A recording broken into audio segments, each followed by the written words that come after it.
Sa Banua naton nga matahong kahoy kagdutagin halinan sang kabuhi. Hangin nga malinong, tubig nga matinlo, aton initanan amliganta.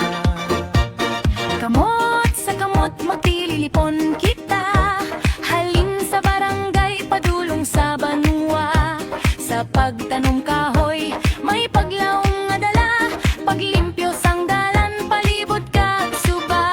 Wala sing isa nga magapabilin, kita tanan may katungdanan. Sa tansa kalihok magamay, May dako nga kauswagan.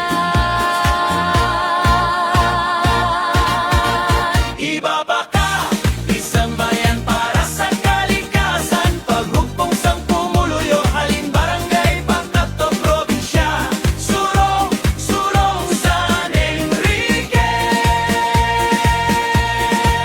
Ibabaka isang bayan para sa kalikasan, sa pag-isa naton mangin matahong ang palaabuton.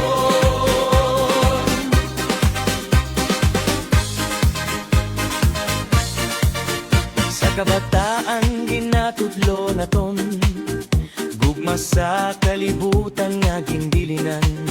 Sa tigulang kag pamatanon,